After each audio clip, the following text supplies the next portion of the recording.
But the good part about it is that I also grew up in the hood where we had a park with a tennis court, just because the woman who came from our hood was a Olympic gold medalist tennis player who taught us tennis in the hood, Zena Garrison. I was just about to bring that up. So I also had the experience of being in the hood, being entrenched with tennis, and my coach was an Olympic gold medalist.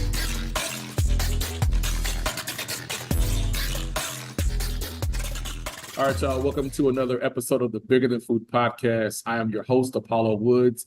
And I say this every time we start the podcast. We're talking to some amazing entrepreneurs. This one is even more special. This is a good friend of mine from the yard, from Houston, representing U of H. Now, you see, you're probably thinking that you see this amazing face, go Cougs. You see this energy, this beautiful face, and you're not sure what direction you're going to go in. So let me give you a little bit of something. She's a marathon runner. She's a wellness advocate. She's a philanthropist and a development advisor. She is an equity advocate. She is a member of Alpha Kappa Alpha Sorority Incorporated. What else is it? There's a lot to talk about, but I'm going to stop talking and give her a chance to introduce herself before we start diving into stories. We talk more about what she does, more than who she is, more than what she does, because that's going to lead to helping you understand how this amazing person. I think you are a doctor, correct? Have your PhD. Lord Jesus. Oh my goodness. In certain arenas. Well, she has done a lot of fabulous work. So Crystal Hadnott, welcome to the Bigger Than Food podcast. Thank you for having me, Apollo. I'm really excited about this conversation with an old friend of mine. So it's going to be fun. Yeah, it will be. So how I like to start these conversations out is asking you, who is Crystal? So funny when people ask that question. The first thing that always comes to my mind is I am the daughter of Dolores Hadnott and Lawrence Hadnott, and that says a lot. But for those that don't know my mother and father, I am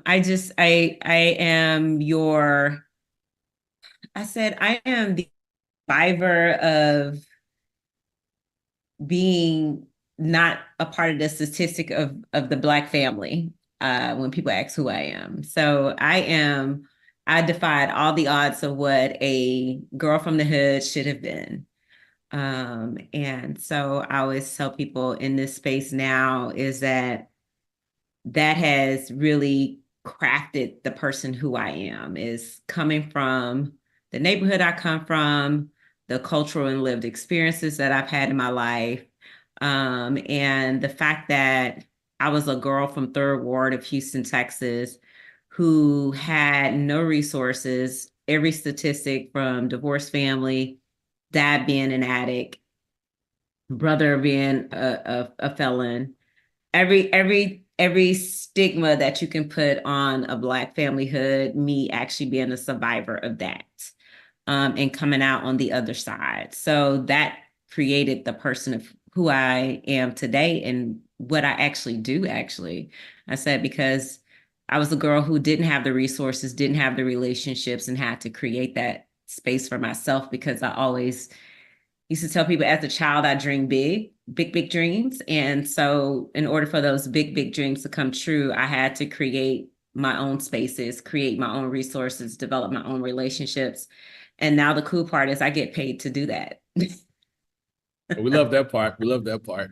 So you mentioned quite a few things, and for the people listening or watching, share what you'd like to about what it was like growing up in Houston. Because people think about Houston now, especially people who know me, who've come to know me in Oklahoma City. They think like brunch and day party, they think big events, they think all this stuff they see now, but may not have an idea of what Third Ward looks like or what you describe is. So from your lens, as much you'd like to share, what were those early years experiences like? So those early years experiences for me, is something that I just reevaluated for myself today because honestly, I say all these things. I grew up in the hood. I didn't have any resources. Even at times, I guess the correct terminology is we were unhoused, like we were homeless for a moment. Like none of the childhood and the Houston that I knew then is not how I see it now. Because when you're a child and that's your norm, like it seems like the good life. Like I didn't think I lived in poverty until I saw other people with more. I didn't think that my situation was dire until I saw other people with other things that I didn't have. So growing up in Houston, the cool part about it is that what I tell people, it's the fourth largest city in the United States, and people look at that piece. But what people don't understand, it is the most diverse city in the United States. And so the Yes. great aspect about that, and when I say diverse, and I'm talking about beyond culturally diverse, like you have an array of economic classes, you have an array of culture, you have all the really big type industries as far as like corporations here. And so the uniqueness of it is that no one separated and operated in their own silos. So people who were quote unquote in poverty still mingle with people who were quote unquote multimillionaires. People from other industries operated in spaces with people from different industries. People of other cultures intertwine with other people in different cultures from themselves. And so the uniqueness of growing up in Houston is that although you may not have access to certain things, you always saw all of the things. And so it was a space where that allowed a person like myself who did not have the resources to have the exposure. And I think without the exposure, I would have never been that girl dreaming big dreams because I wouldn't even know those dreams existed or were able to be at my fingertips.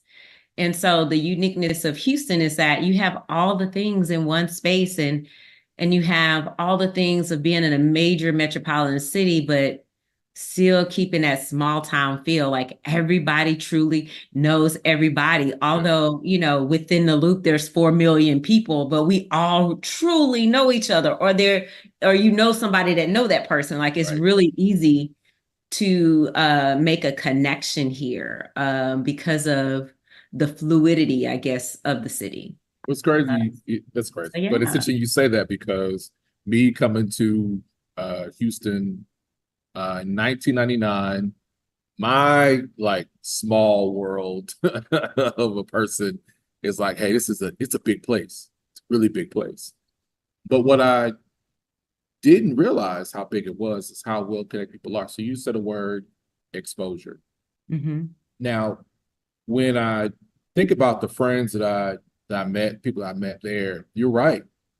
You would be in a place, and sometimes it was hard for me to recognize how are all these people connected? How do they know each other? They went to different schools. They don't really seem to live in the same neighborhood. I mean, you might have lived off McGregor, but at the same time, you might have, lived in Hiram Clark or whatever it was. But there was this connection there.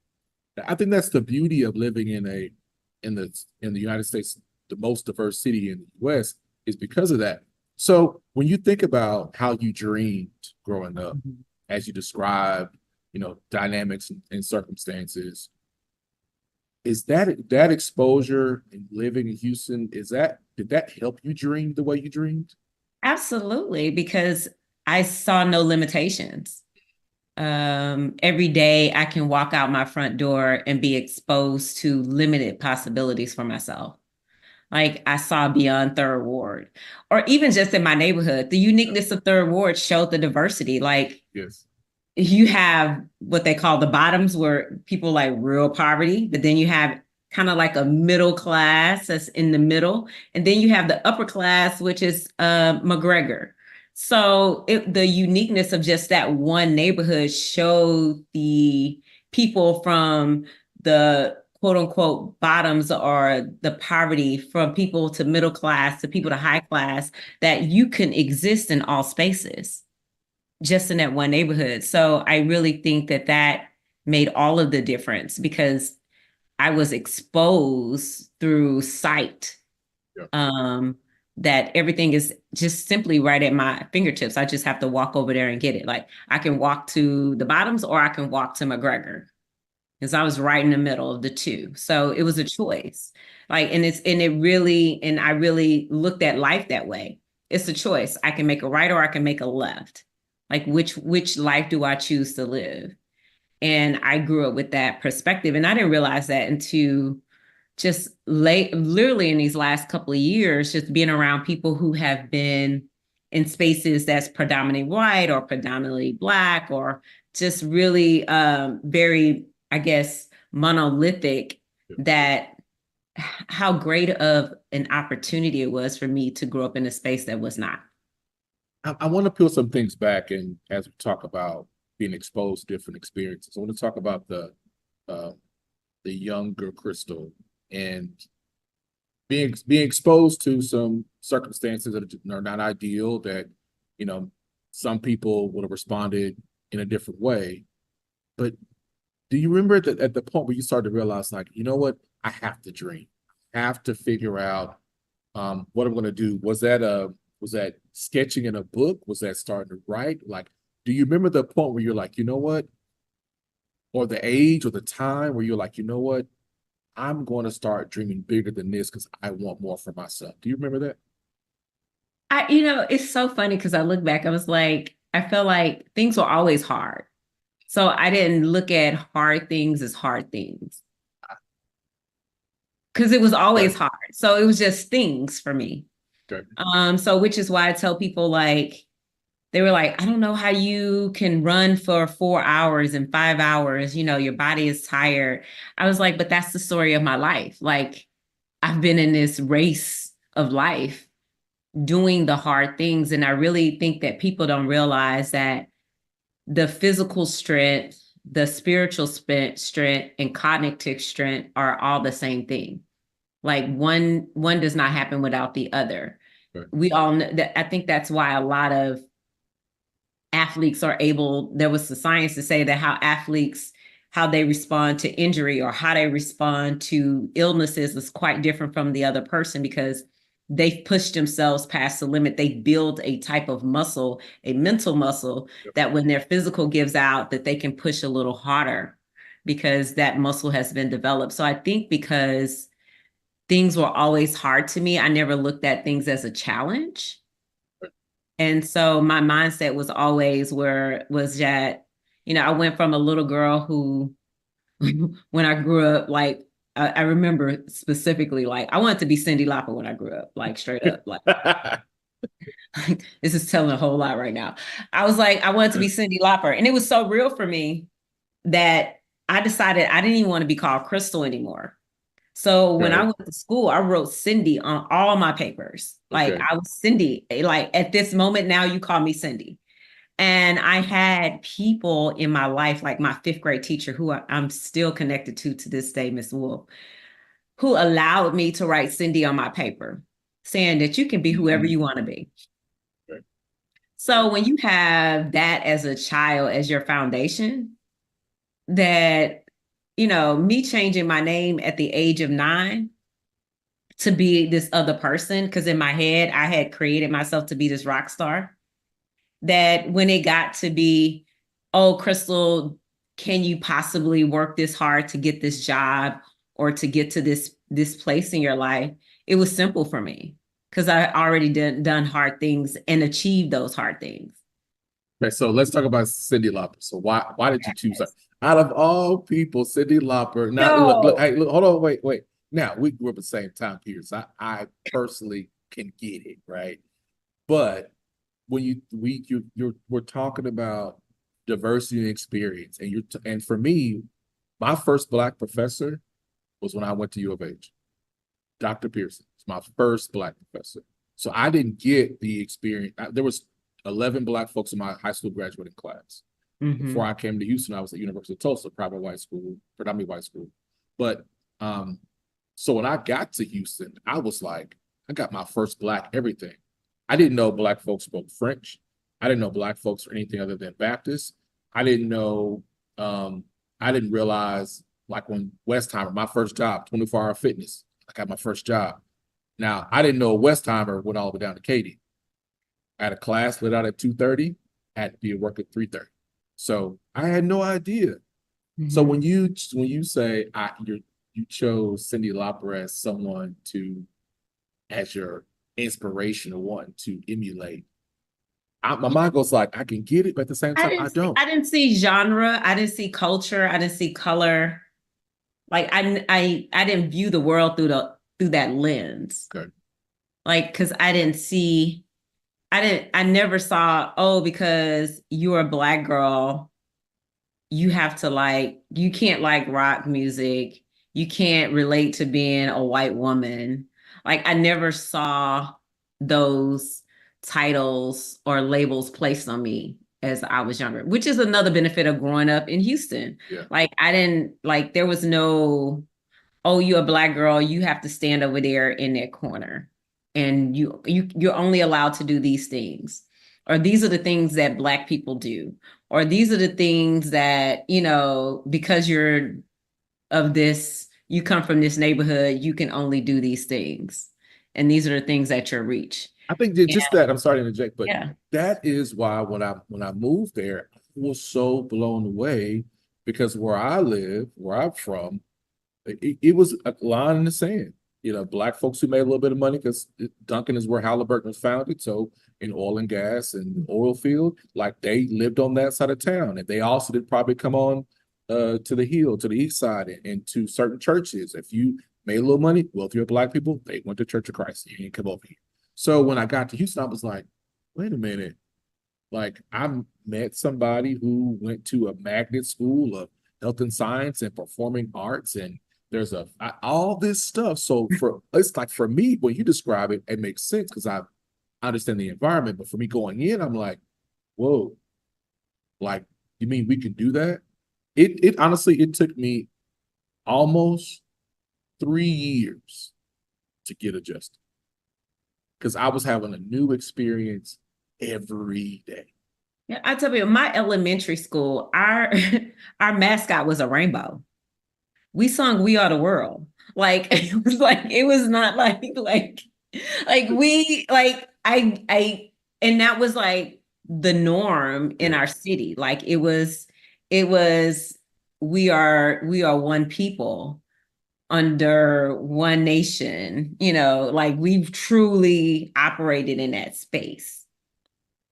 So for me, I didn't see anything differently. So Um, when you describe that in that, so based on perception, mhm. um, what you describing, did you feel at times in, let's say just youth, like K through 12 time frame, did you ever feel like the odd person out for how you dreamed? Oh, in my neighborhood, absolutely. Talk about that a Like, little bit. and I won't say in my neighborhood, I'll say on my block. That's a difference. So my nickname on my block was Prep Girl because they were just like, you doing too much. Because I mean, although we grew up with sight of resources and things at our fingertips, at the same time, there were people in the hood who only could see beyond a block status. Like the realness, like when I was in high school, people had their block tatted on their arm. Like I'm from 5,000 block 2M, like like really? I'm from the 3,000 block of Yeah. Blodgett. Like it was like a Yeah. real deal. Like they represented their block. And so you have those individuals that couldn't see, but because when I left my block and went to school and I saw something different, I wanted different. And it was like I was like, I don't want to just stay on the block. Like I don't even like to do stuff on the block. Right. And I did in ways, but then there were parts of the neighborhood that embraced the things that was considered not the norm. So for instance, I play tennis. But the cool part about it is that, which is quote unquote not the norm for people in the hood. Like tennis was just like you weren't playing tennis and golf. Or you weren't even playing. I mean, you weren't playing volleyball, like you just those are sports. You ran track, you play football. Jack Gates right around the corner.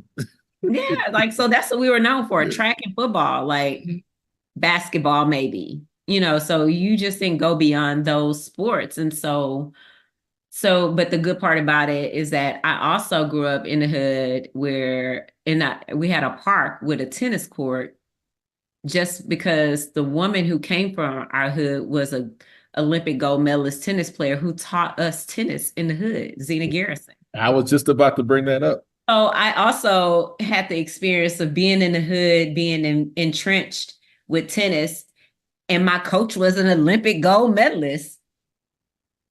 I Like, so mean, in the neighborhood. So it was like, it really was like a choice that you were offered. Like, you could stick to the norm of what was on the block, or you can walk a little bit further up the street to McGregor Park and take tennis lessons by Olympic gold medalist man, Zena Garrison. she's So still you doing always that. had options. So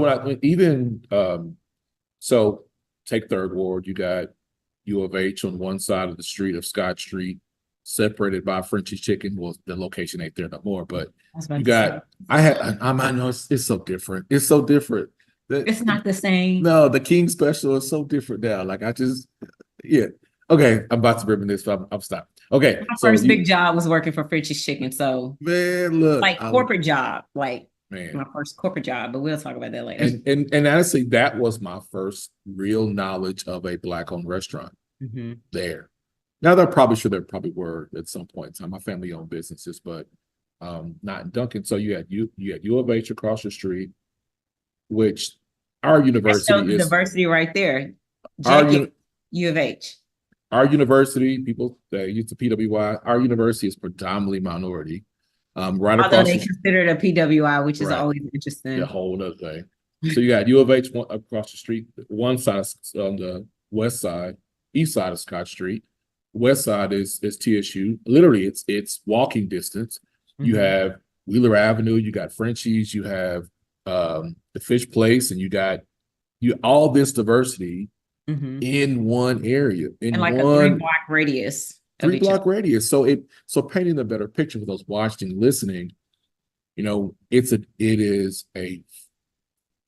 actually fortunate to be in a place that they're literally all the exposure is there. You just have to choose. You have to decide what choice you're gonna make. And the choice that you decided to make was, I want something better.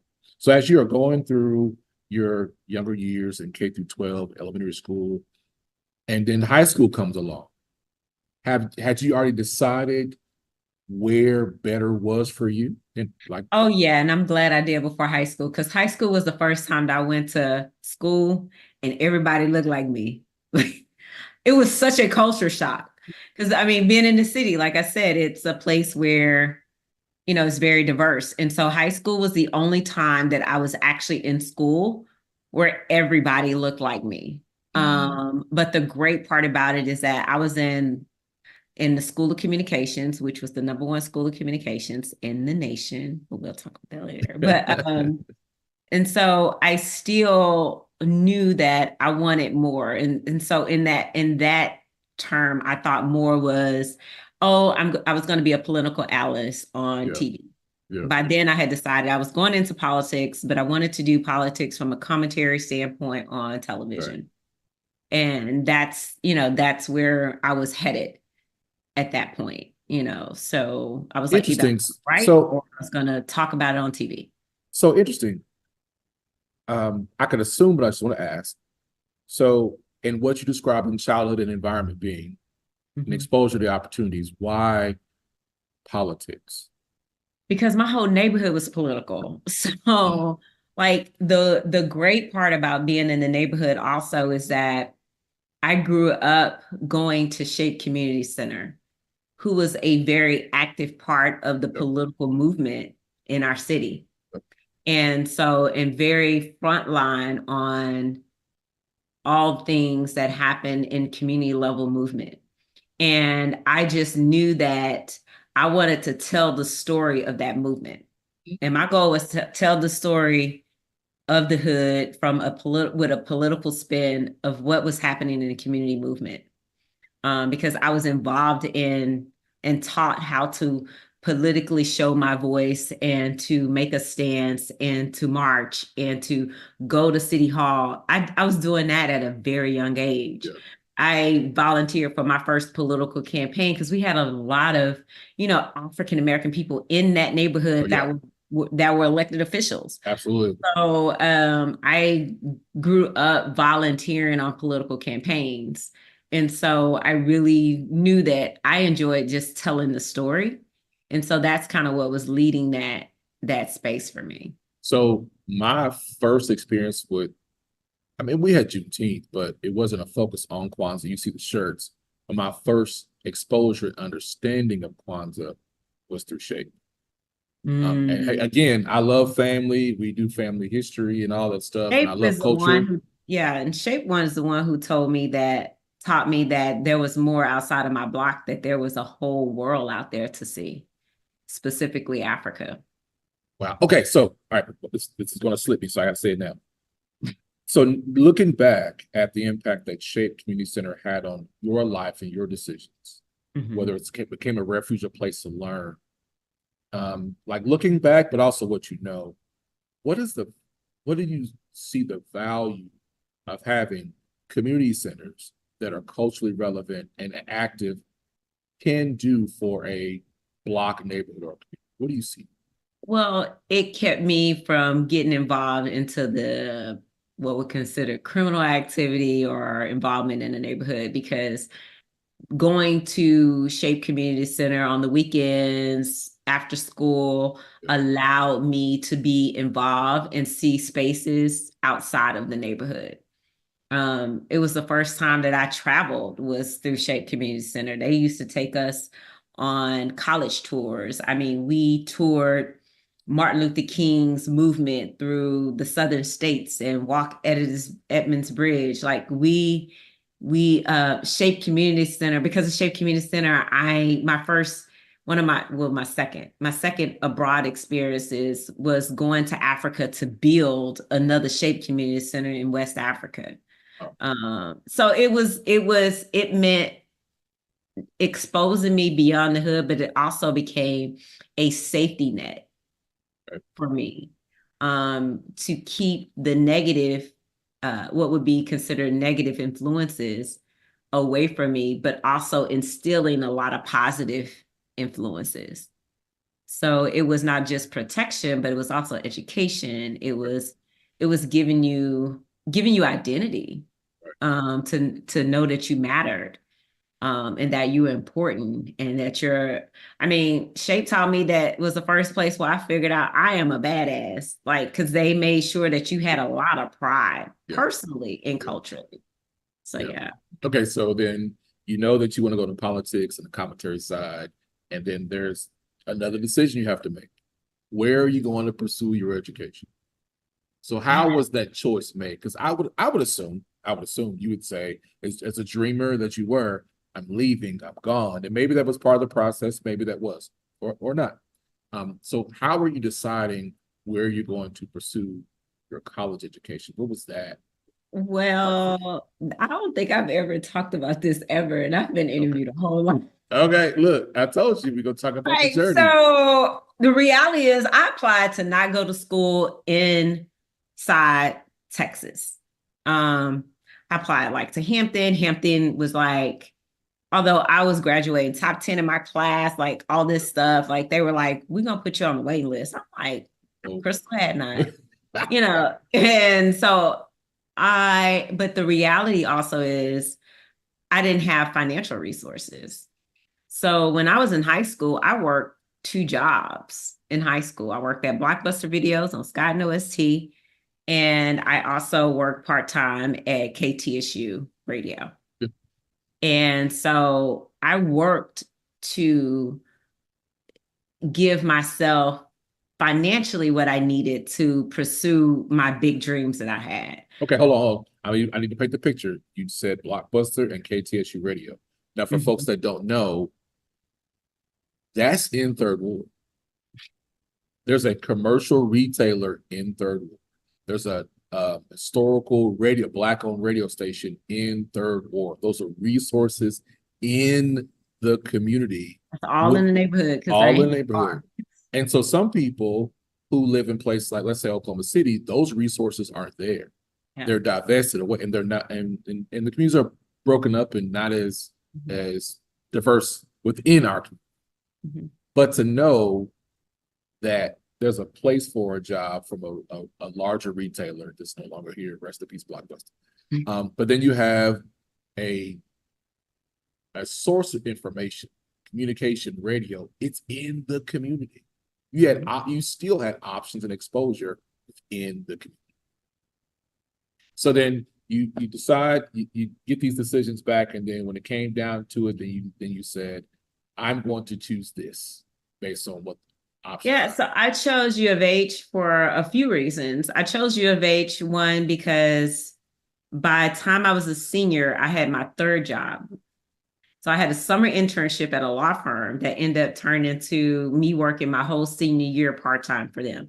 So by the time I graduated, like by the time my senior year, I had three jobs. I was going to school half day, going to a law firm the second half of the day, working at Blockbusters after I left my internship at the law firm, and on the weekends working at KTSU as a high school student. And so Wow. the law firm said that they will hire me on full time if I stayed after I graduated from high school. Right. So that was an income. And they also just supported me financially in so many other ways. And so I decided to stay. Plus, I had a scholarship that covered me to go to University of Houston. So it was a no-brainer at this point. So I was just like, I'm going to University of Houston because I can still work and have income because that'll cover my living expenses. And I had scholarships that would cover, I have a few scholarships that would cover my actual school expenses. Right. And so that's why I made the choice to go to U of H. I made the choice, I didn't even look and consider TSU because U of H I knew offered I hate to say it, after going to high school with just one culture of people, I knew that I didn't want to do that anymore. So I wanted to go back to being exposed to a diverse setting. Yep. And so U of H was what I set my eyes on at U of H. And they had a local professor who was head of the political science department who was always on TV giving political advice.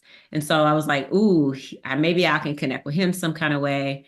And they had an African American Studies department, Yep. well, it was a department program that Yeah. that I was fairly interested in as well.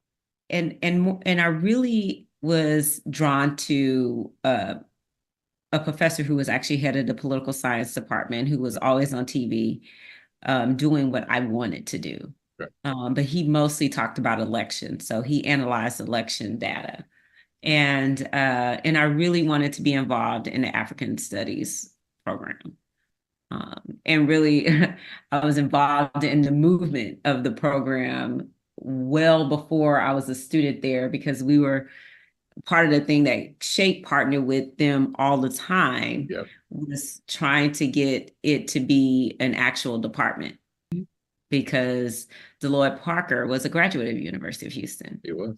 Yep. And Yep. so we did a lot of work prior to me even being on that campus.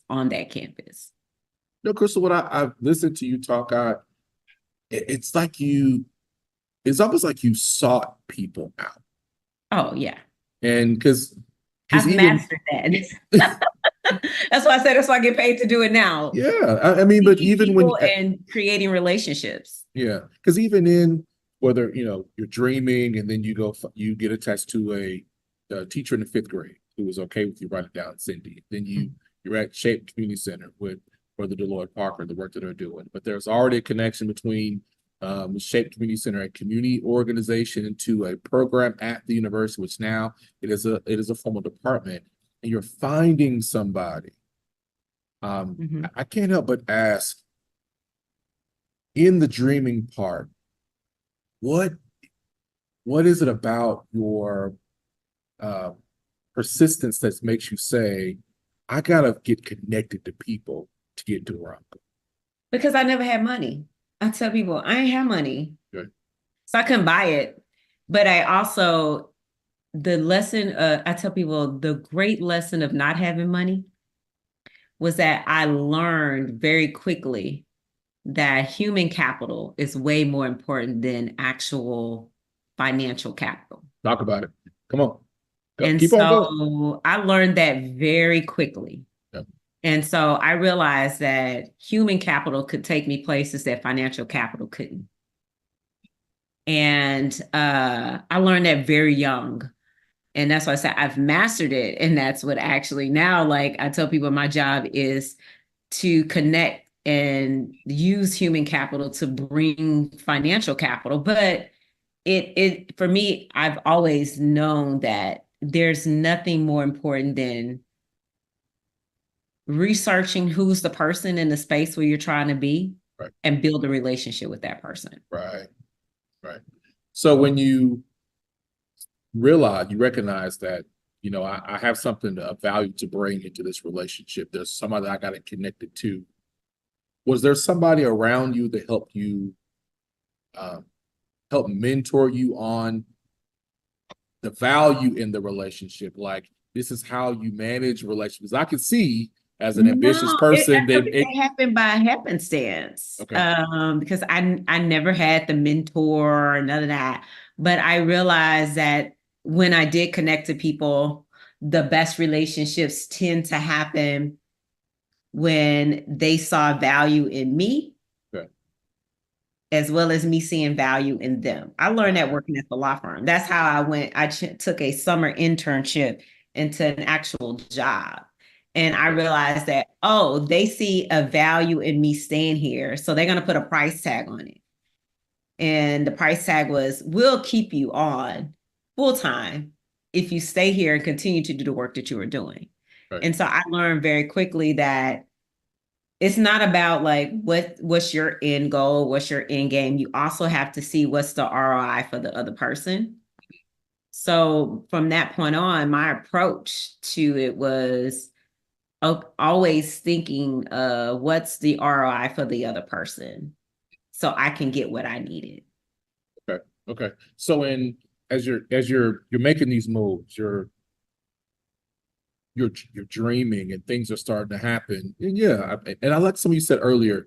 You said, it was always hard, but I translated that to you learned how to do hard things well. Mm-hmm. And often people run from hard things, but you didn't run from hard things because there was something you wanted to do. But when you say you want to get in politics, from the experiences that shape to, personal experiences or things that are just kind of happening in your life, did you have an idea of what your end game was going to be in life, or you were still feeling like, I don't know what it is, but I think I know what it is? Okay. I tell you what, the cool part is I allow myself to evolve as much as possible, Okay. which is why I think a lot of people who know me for real be like, oh my God, Chris, you do so many things. Yeah. Yeah. Because just like the little girl who didn't allow to have labels placed on her because she looked a certain way, came from a certain place, I still live in that space of that little girl where I don't allow a title to define who I am. Okay. I always look at it like that's who I am in that moment. Okay. Like the people who know me at 5 a.m. at Memorial Park know Crystal the marathoner. But the people who are on a conference call with me at 1 p.m. know Crystal the fund development person. Versus the people may see me on the weekend who know me, Crystal, is the person who's now coaching people to do these hard things, right, in life well. And so it's always just, me allowing myself to operate in who I am in that moment and not allowing myself to be defined by any of those things. Yeah, it's like you're allowing yourself to be multidimensional, not being one side. Because as in your personal journey, you could do a lot of different things. You don't have to do one thing that people narrow it down to. And so I'm trying. There are a lot of things, but they're all really, once you really kind of like evaluate and assess it, it's really the same. The same. Yep, it's the same. I'm trying not to fast track to a certain point in your life because I do want to talk about. I'm trying to lead up to it, but when because it's fascinating. I mean, it's fascinating, and especially for me being able to connect back. What we'll talk about here in a moment of you learn how to do hard things well and how to translate it. So you get into undergrad, you go through graduate school, and at some point you become a career woman. Well, you've been a career woman for quite a while, I right? had a job Right. forever. I had a job forever. And then um where did running come into play? Where did the marathon or the interest in running come into the picture? So it was actually twofold. So I told you I ended up going to Africa once I got to University of Houston. Yeah. I ended up doing a study abroad and went to Africa with Dr. Jelani Williams. May he rest in peace. Yes. Yep.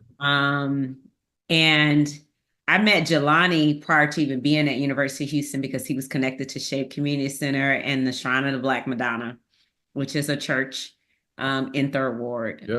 that I was They also still do. Don't they still do the like the Black Wall Street Market? They still Yes, do yes, that?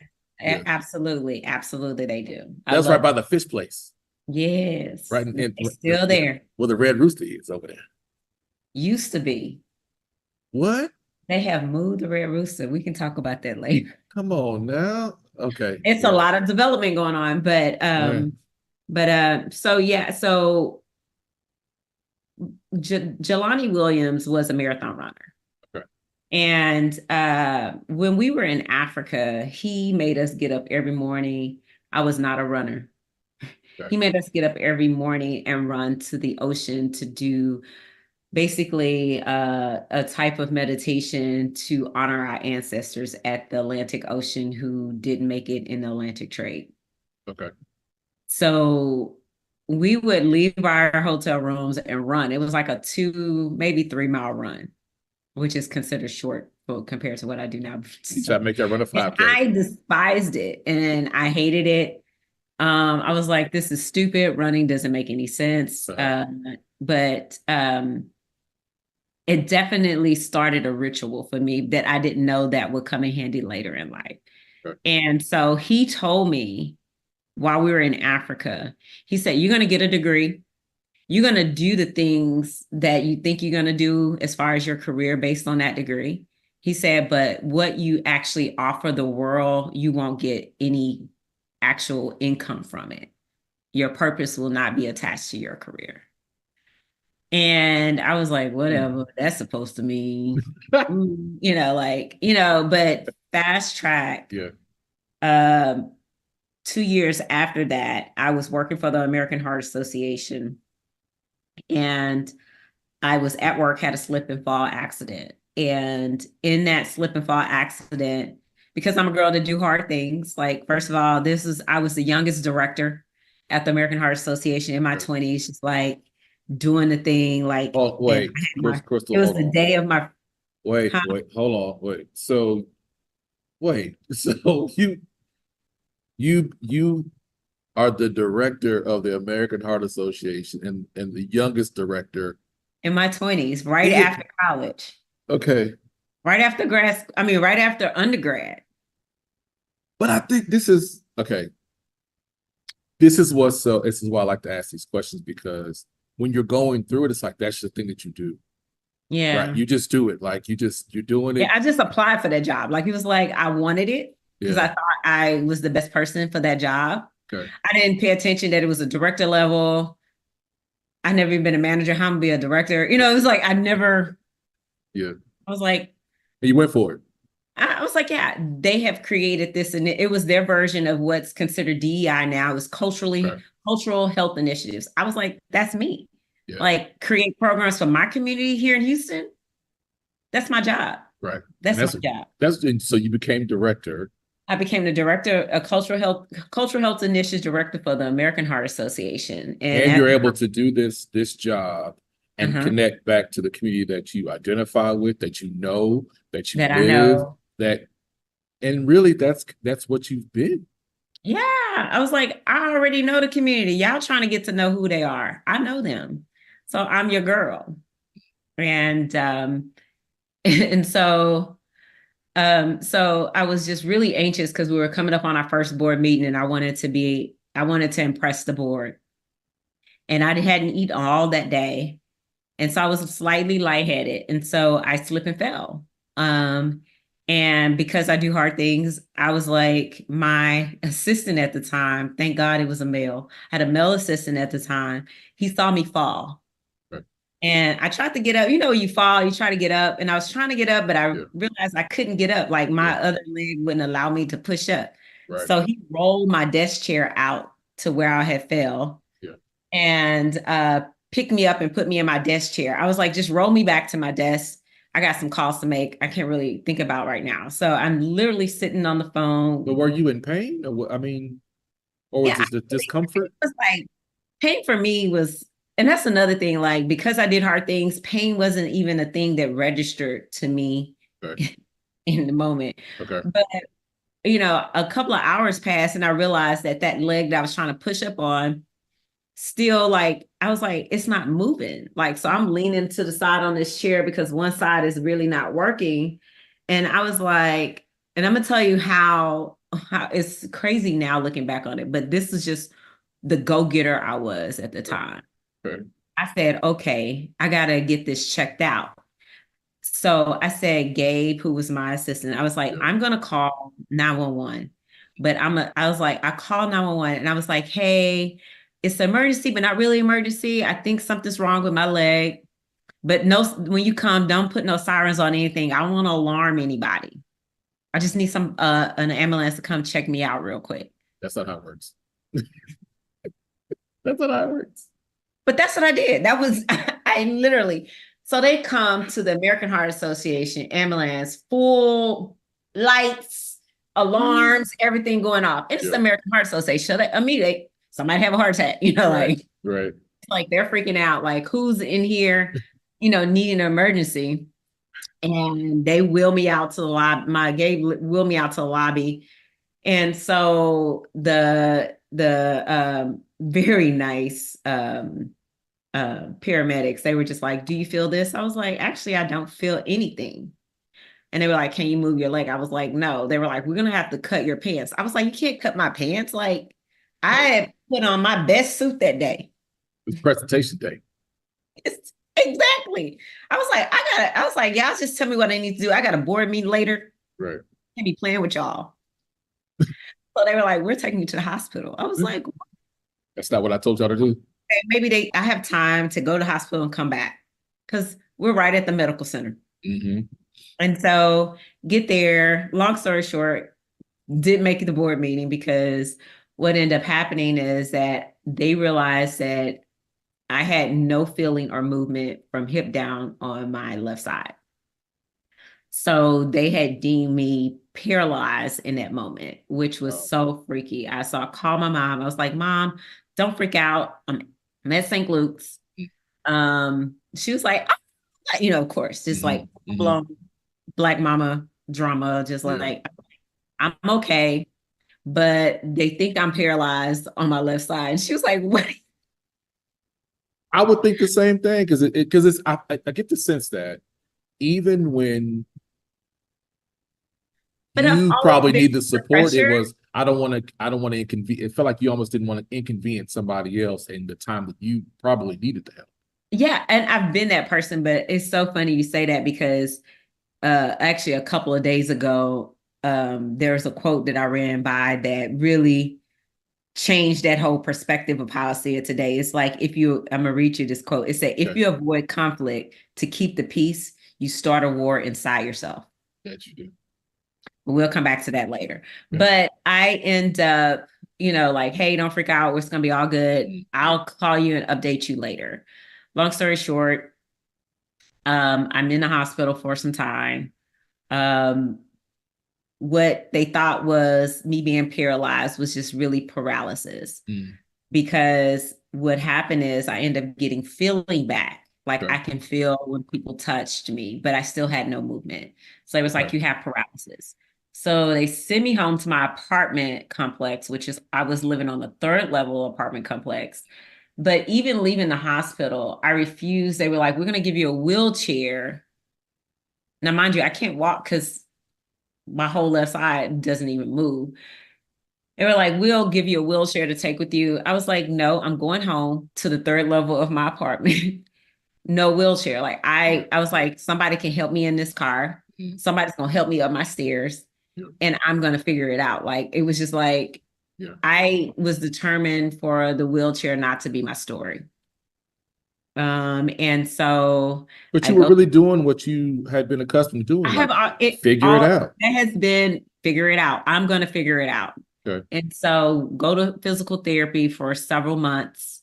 Well, I'm on really before even physical therapy, I'm sitting on the couch and I'm so glad that there's somebody who now have a proven science about this now, Dr. Joe Dispenza. But I tell people I would sit on my couch with no movement. I had Emil Brown, went to U of H with us. Emil would come and he brought me food almost every day. Like I had people that would like come in because I couldn't move off my couch. Wow. And I would have a friend that would come that would move me from my couch to my bed at night. And so I was determined that I would just look at my leg every day for about a month and a half. And I was just like, I would talk to my leg and I'm like, move, move, move, move, move. And crazily enough, one day my toes wiggled. I was like, oh, I'm onto something. Mm-hmm. And so eventually, from toes wiggling to actually my legs started actually being able to move. Mm-hmm. And so by then, I still can't walk because what happens over time, your muscles retrophy. Right. So they just don't work after not being used for some time. So I have to go through physical therapy, basically learn how to walk again, and go through physical therapy for some time. And the lady was like, well, here's a cane that you're just going to have to learn how to, your new normal is walking with this cane. I'm laughing because I'm probably going to predict what you probably said about this cane. I said, well, a cane is not sexy. I was like, and I am a single Black woman and I cannot be at a bar with my stilettos and a cane. Like it does not go in my outfit. Hey, look, you can't go to And I was just being Buffalo's. honest because I mean, you got to understand, I'm in my late 20s at this Yeah. point. So I'm just like, I'm being honest about like, I'm just not, it aesthetically, it just doesn't work for me. Yeah. And so it wasn't even about like, I don't want to be handicapped. I was like, it just don't work with my aesthetics. And so I was like, I'm gonna figure it out. And so I literally deep dive and read all the books and really learn about the human body, how to get the human body to operate and work. And literally figured it out on my own and started going to take these Pilates classes because they were like Pilates help because I read about Joseph Pilates who had literally broke every bone from shoulder down and started back walking again and decided I didn't want to pay for that anymore.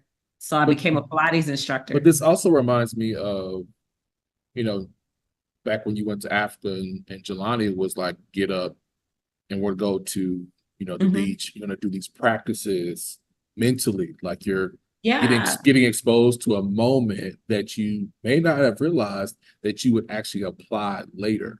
Yeah, because for me, it was, you know what? In my head, that's when I was like, you know what? I'm gonna run a marathon. Yeah. Because Jelani was a marathon runner. And so for me, it was like, I'm gonna prove to Dr. Swang that I can figure it out. Not only I'm gonna figure it out because I was always a girl of big dreams, right? Like never small. I could have ran a 5K. Yeah. I didn't have to run a marathon. My first race was a marathon, not a 5K, not a 10K, not a half marathon, but a full 26.2 mile race because I was a girl of big dreams. So so how old were you when you went to that trip with Jelani to Africa? How old were you then? I was like 21, 22. And when did this happen? And this accident happened, I was like 26. So 5 years later. And then you decide that you're going to run a marathon. Yeah, so I'm gonna run a marathon. And I remember connecting in that moment with Jelani's mentor, who was a runner, who was at Herman Park every day, Mr. Taylor. As a matter of fact, they named the trail after him, Mr. Marvin Taylor. And Mr. Taylor was like, if you want to run, I can teach you. Now I had a cane. I couldn't even walk without a cane. So learning how to run was a whole nother thing. He was like, I'll be out here every day.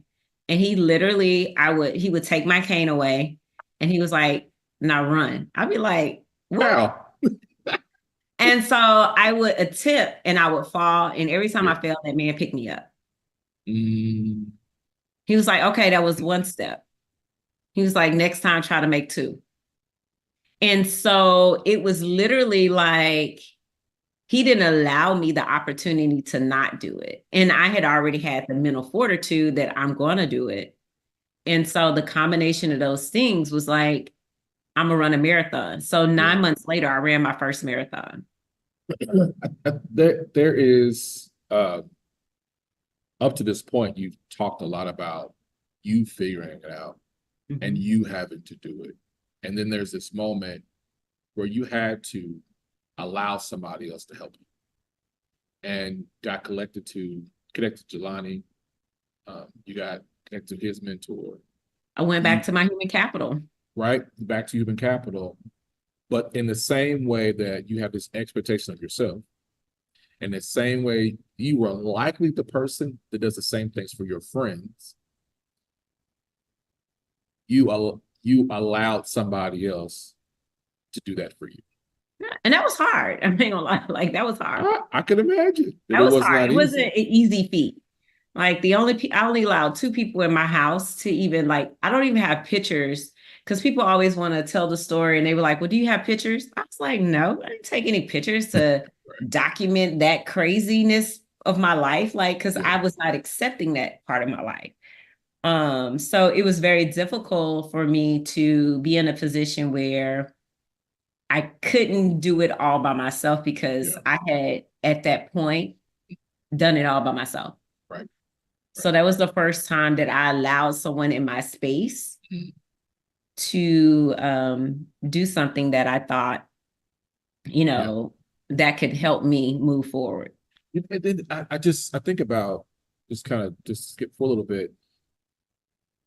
So then having that experience and now having to experience allowing somebody to help you, how did that experience make you a better person after that experience? It took forever because it didn't happen. And I'm just being transparent and honest. I allowed him, and that was then in my 20s, but I went back to the normal Crystal who didn't allow people to help, very, type A, control freak, all the things that come with being an overachiever. Right.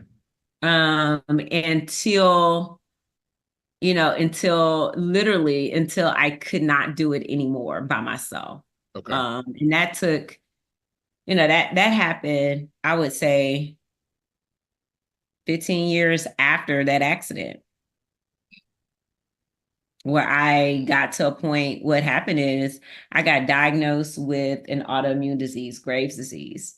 And Crystal has at this point ran over 100 marathons, doing things on her own, accomplishing all these things at this point, on a high, because I tell people there's not a better high than the doctors telling you would never be able to walk without a cane to you actually running 100+ marathons. So what's the time difference between that, from the time you started running until the diagnosis of Graves'? So it was about, I would say it had to be about 15 years into me running marathons. Okay. So marathon running had become, a little less than 15, between about 12 years. Okay.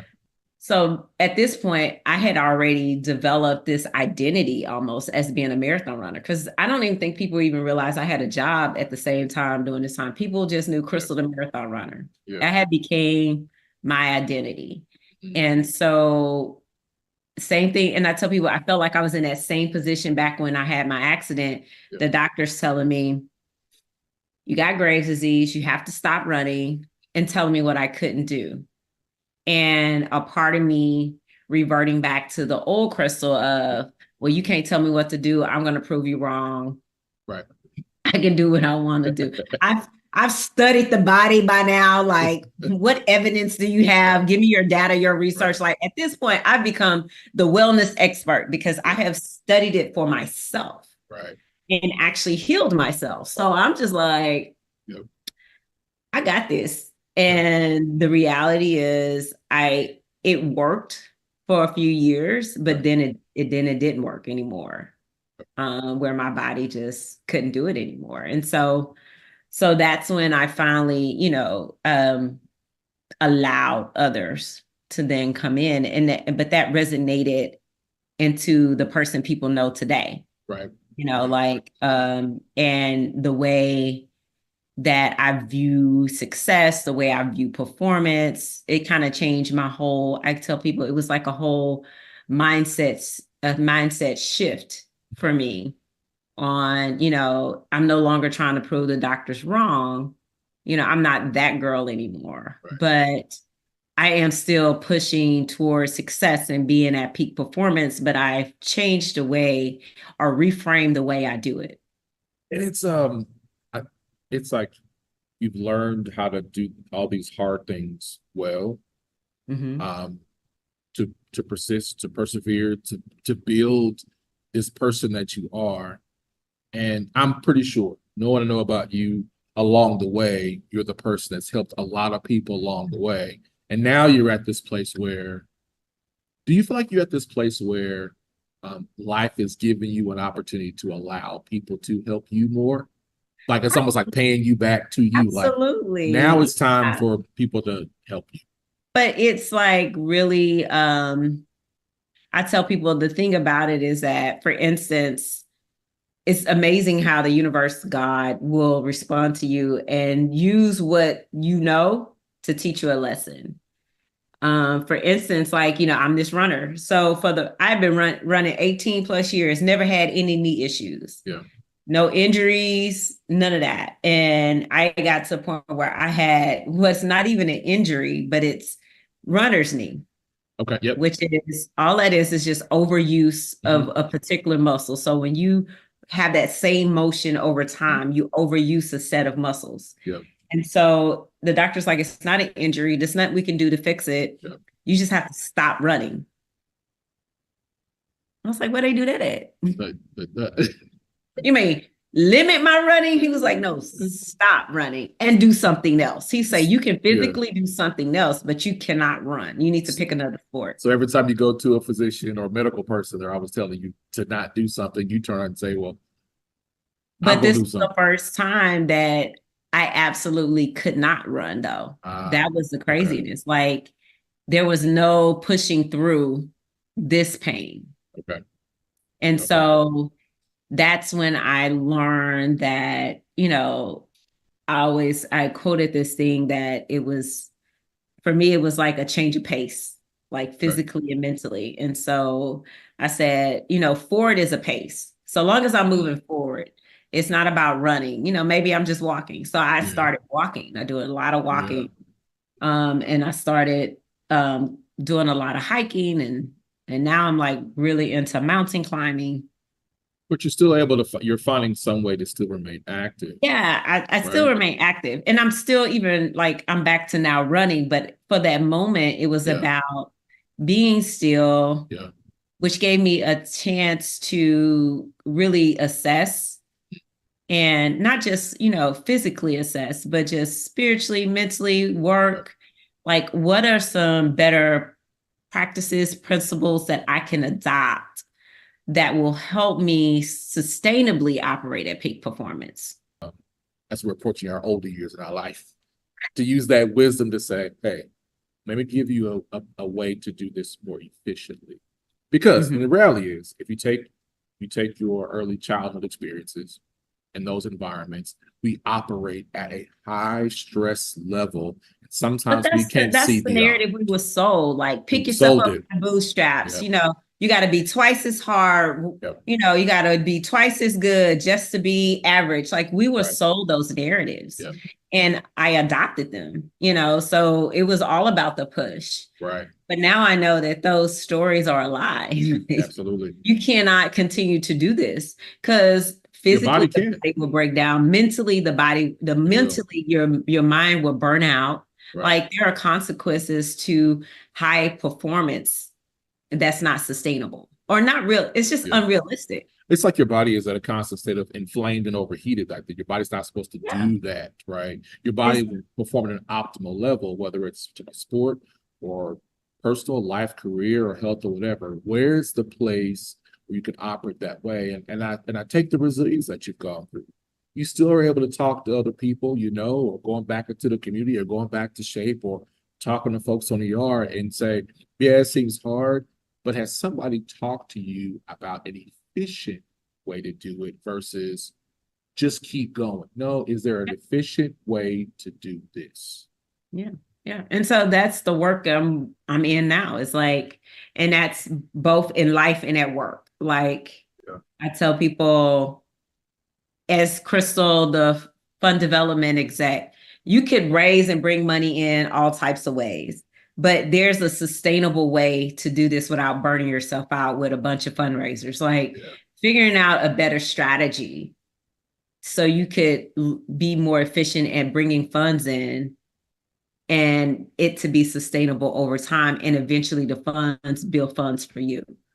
So and that's the same girl who, okay, Crystal, like you could run marathons, but also you have to pay attention to restorative rest and recovery. Right. So it's really about finding the space, finding the principles and the practices that are more optimum and more sustainable for you to still be able to perform, because you can still have high level performance, but you have to you have to be able to.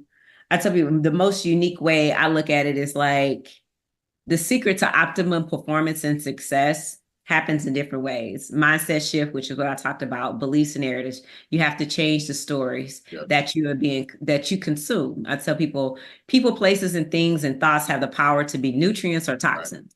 Right. So you have to decide like what you're consuming as far as like stories that's being told to you. Secondly, like adopting holistic strategies or even reframing the way you respond to challenges or stress. Right. Like in life and at work. And then just incorporating those restorative rest and recovery practices in work and in life. And so that's kind of the work that I'm helping people do, whether it's at a corporation or organization that I'm helping with fund development stuff, or whether it is me helping a client figure out how to be the best selves in their life. So I have one final question for you, because I have many more. And I know there are many things that from the running to all the things you've done. Why are you proud of yourself? Honestly, I'm proud of myself because I could easily have chose to tap out at any time. I was like, every time a punch was thrown at me, it easily could have been a knockout. So I'm very proud that I have learned to use challenges. And I think that's what made me a good marathon runner. It's like basically using pain as a companion. And most people don't know how to do that. Because once you make pain your companion versus something that's your enemy or against you, you can use the strength, the resilience, the characteristics that pain teaches you to actually propel yourself forward versus it being your roadblock. So I'm really proud that I was able to just like really use challenges, pains to really propel me forward and reframe that and not get knocked out. I love it. Well, Dr. Hadnott. Always so funny to hear that. Like, even when I was a professor at TSU, like my students call me Professor Hadnott. Like, it's so weird to me. Yeah. And I guess because it's like, oh, that sounds like a real adult. But I guess 4 years away from 50 makes me a real adult. So I 100% appreciate this. I mean, it was great to catch up with you and see how well that you're doing. In my head, I see there's so much more coming for you. We have some conversation talk offline about this fund development stuff here in Oklahoma. I am, I love hearing stories like this, to be honest. I mean, there's some things I just didn't know about you, but now I'm like, man, I get it. I get it. And the work you're doing is purposeful. And I hope that you realize the impact that you're making with people around you by what you do. And I appreciate you. Thank you. And I think I really do, because I've got messages like on Instagram, like, keep telling your story. It's been helpful for me. Like, oh, you have that problem too. Like, just even being honest and transparent with people, has really helped others. And that's where I get my glory. Thank you for joining the Bigger Than Food podcast. We hope you found inspiration in stories shared today. Remember, it's the courage to take action that drives real change in the world. Be sure to subscribe to the Bigger Than Food podcast for more conversations with movers and shakers who are shaping our tomorrow. Until next time, keep dreaming, keep believing, and keep making a difference.